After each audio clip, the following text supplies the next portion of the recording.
Welcome to another episode of Royal Rumble. Please stand by for the upcoming fight. This time Norsca will face up against the Vampire Count. So welcome to a new episode of Royal Rumble and thank you for tuning in. This time I'm playing with Norsca and I'm facing up against Vampire Count. I think the matchup is in favor for Norsca because it's very difficult to handle everything with large creatures, large monsters for Vampire Count. So mammoths and giants are very strong against Vampire Count, as the most of you will know. Also in other matchups like with Beastmen and so, there are always giants in it against Vampire Count because it's not so easy for Vampire Count to handle that. So I think it's always very difficult to play against Vampire Count, even with Norsca. But I think it's a little bit in favor for Norsca. Overall, I made a new build, a new Norsca build. I made some tests, and I will show you that now. So my new build, and let's go to it. So on the front line, I still have Marauders, usual Marauders, 5 groups over here. So the Marauders fighting okay against skeleton spearmen and skeleton warriors. The performance is okay. Of course, they are not very strong and they will not hold the line very long because they have very low leadership. And overall, the problem is also if a Mortis engine comes nearby, or monsters, or a Vargulf and stuff like that, they will rout really fast. So you have to protect, you have to support your front line because it's really squishy over here. But you have a huge quantity, a lot of units over here, and this is very good. So directly behind that, I have these guys over here. I have Marauder Berserkers. These guys are so strong. They are damage dealer, a huge amount of melee attack over here. You can see that nearly 50. Also the weapon strength here nearly 60. That is huge. It's very, very, very strong. Of course, nearly no melee defense and no armor, so they will die very fast. But they will take a lot of units. They will take out a lot of units, and it's really, really strong to have these guys behind your front line. So I have 3 units, in fact, very strong over here. Then, of course, the most player will expect a build with mammoths, so they will prepare for that. And the Vampire Count has Terrorgeists and stuff like that to snipe out mammoths very fast. So I made a build that has 2 variations. So I have a lot of infantry over here, but also big units. So it's a little mix. So I have a huge quantity and also monsters. So I think I put the Marauder Chieftain and take the Marauder Chieftain because it's cheaper, and I have a Mammoth over here. So it's always good for the support of your front line. So I think a Mammoth is always very strong. You can see he follows my cam. I think it's always very mammoths are always very strong, but I think 2 or 3 are too much because the most player will expect that and they will be prepared for that. So I think 1 is okay in a mix with other monsters and a lot of infantry. So I think this build I found a really good build for over here that combined 2 variations. So as I said, okay, then I have a giant over here. The giant is very good against Vampire Count, also in other matchups. If you play Beastman Vampire Count, also Beastman will always have giants in it because it's very difficult to handle it with giants for Vampire Count. And it's, as I said, my front line is really squishy, and the giant will will support the front line, and this is very good over here. Then I have a Shaman Sorcerer with Lord of Fire, and it's very strong because of this Piercing Bolts of Burning and the Flaming Swords of Freedom. That will give my units fire damage and increases the weapon damage and the missile damage. This is very strong over here because of the fire damage, of course. And all of you know the Vampire Count is really weak against fire, and I have a weakness against fire, and this is very good for that. And I have a Piercing Bolts of Burning, cast that in a group of, or in a blob of Vampire Count units, very, very good over here. Then in the back line, I have 3 groups of Marauder Spearmen. You can see that here in the little overview. I have 3 groups of Marauder Spearmen to protect the backside, because most players will bring Blood Knights and will charge in from behind. And this is, I think, very important to save your backline, to protect your backline, that you have a little support over here. And yeah, also these guys, we have female warriors with great weapons. These guys, I brought them especially against Blood Knights, because they have anti-large bonus, and you can see the weapon strength is 95. That is enormous. That is huge. So the armor piercing of that is 64, and they have a bonus versus large of 30. So of course against infantry it's not worth it to bring them against infantry, but against cavalry, against Blood Knights, they are very strong. These guys are very strong against that. Very heavily armored, very good over here. Magical attack also, and armor sundering. So it's very good, especially against Blood Knights. And then I have last but not least, I have a Skin Wolf Verikin over here. So always very good against all large units, and as all of you know, he's so strong. So I think that was everything from my lineup, and let's go to my opponent. So we have here a Vampire Lord.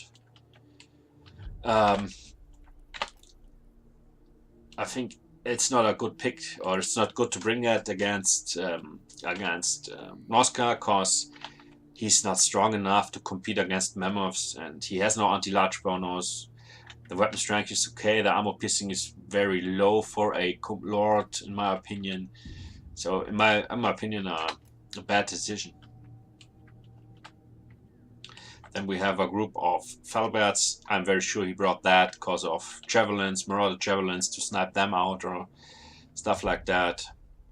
And then we have Mortis Engine over here. Always very good because, as I said, leadership, and the leadership is not very high of the Norsca infantry, and a Mortis Engine nearby can bring a lot, can break up the front line, and that can bring units to rout, and very good over here. And then we have 3 groups of Crypt Horrors. Also a very competitive decision to bring that against Norsca, because the Crypt Horrors can stop Warhammer. So Warhammers are not able to go through the Crypt Horrors. It's not possible. So it's very good to bring that, and he brought 3 units. Very good decision to do that.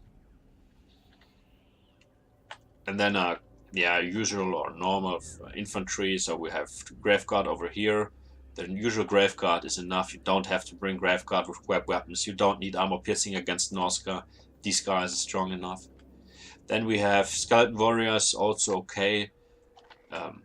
Graveguard again, Skeleton Warriors, and a Graveguard unit. That's very strong. A very frontline is very good in my opinion. And on the side for this protection, Skeleton Spearmen, also very good over here. And another unit on the left flank. So okay, I think said everything. I think yeah, 1 dire pack. We have a 1 dire pack over here for snipe-ins in the back line. So I saw these guys, and I was prepared for that. So let's go. Let's directly go to the fight. So we army over here.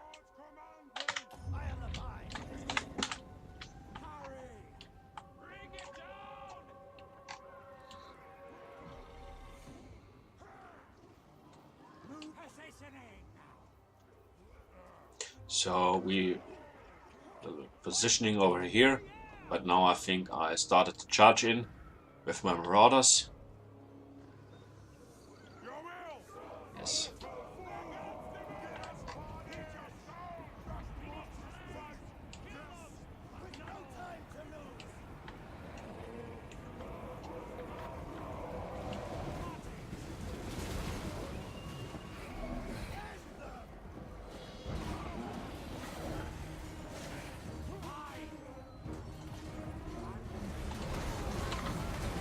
So we have a very wide front line. That's very good. A very wide front line over here. Very good, and you can see he already took a lot of damage from the charge in. Let's see. The charge bonus of the Marauders is quite low, in fact. Also, they are not very strong, of course. You can see he casted a Wind of Death, very good over here. Damaged every. Let's see a close up over here. So he casted a very good Wind of Death over here. I didn't notice that. Very good play over here. You can see how much damage my front line took. I saw that. You can see the Marauders took a lot of damage from that. You can see, very good. Yeah. So I also casted the fireballs, but you can see I missed it. Or yeah, of course. No, I hit him directly. I see that. You can see it. I hit the Grave Guard, the Stanceman, really good over here with the firing bolts. Very good.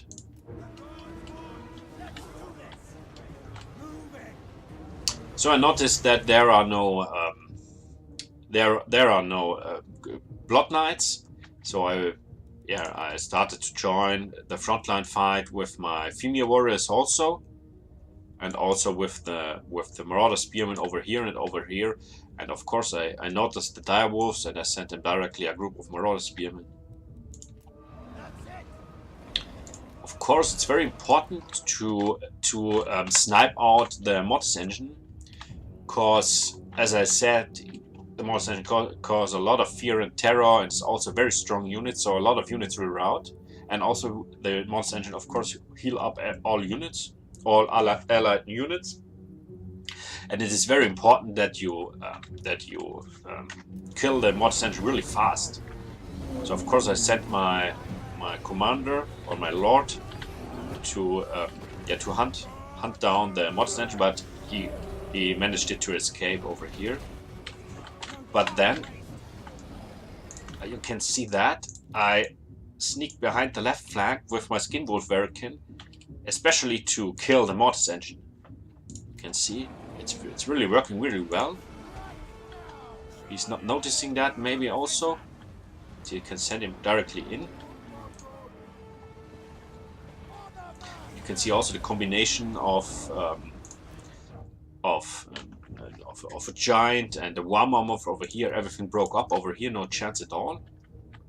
Of course, this side, well, he won that fight over here because of the Wind of Death.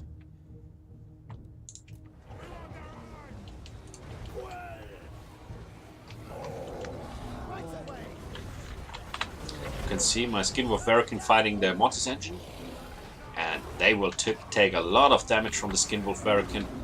In my opinion, the Skinwolf Verikin is one of the best units in the game. He's so strong, it's so incredible hard to deal with that. Very strong unit.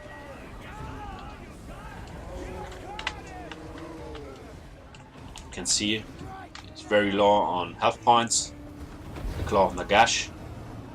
And it's very good to have a small hero like Skinwolf Verikin, or a small unit that can sneak through this front line over here. It's not so easy to do that with the Warhammer, because the Cryptors and everything will stop it, and the Claw of Nagash can escape. But with Skinwolf Verikin, you're very able to chase Mortis engine down, or a Corpse Cat also. You can see a lot of routing units come back. As I said, the Marauders and the Marauder Spearmen routing really fast. As you can see, it's now we have 3 spots over here, one over here, one over here, and one over here. So this one, every of these spots is really runs really well for me. Also here, the Marauders Berserkers, they will take a lot of damage, of course, from the Cryptoros, but also will make a lot of damage. Let's take a look. The Cryptoros are not very heavily armored, so they will take a lot of damage from these Marauder Berserkers, of course. So you can see my last hit over here from the Giant, very good over here. But you can see the most work has done the Norsca, the Skinwolf Verikin. It was very good. You can see another firebolts over here, directly casting that. I think it's I've done no overcasted ones, so this was a usual cast, and also, but it makes also very good damage over here. Damage is okay. Also here now you can see Flaming Swords of Ruin over here. Everything fire damage and everything pumped up. You can see damage is melee attack increased over here. Very good. Also fire damage. So I saw over here the fight and I sent him a Skin of Verrican. So you can send the Skin of Verrican to the Cryptoros. No problem. But yeah. Also here he was not able to handle that with the Giant and the Mammoth. Also, of course, I took a lot of damage with the Marauder Chieftain on the Mammoth. Was not that easy. Also, the Norscan Giant is not really healthy anymore. But overall, I was quite fine, I think. You can see here. I sent my Skin of Verrican after his Vampire Lord. And yeah, it's over here.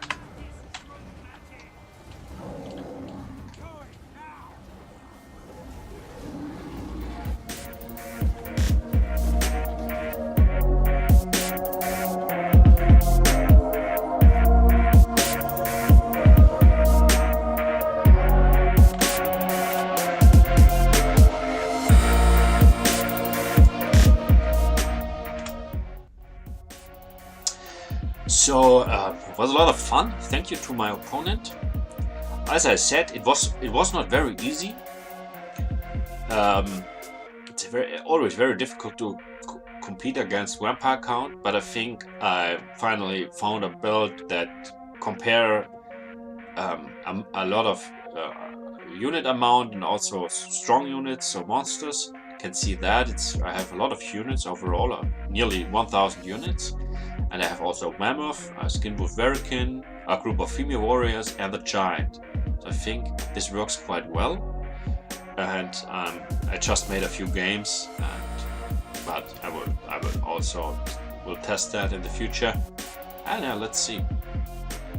So thank you for tuning in, and let me know what you think. And yeah, maybe see you on the next episode of Royal Rumble. Thank you.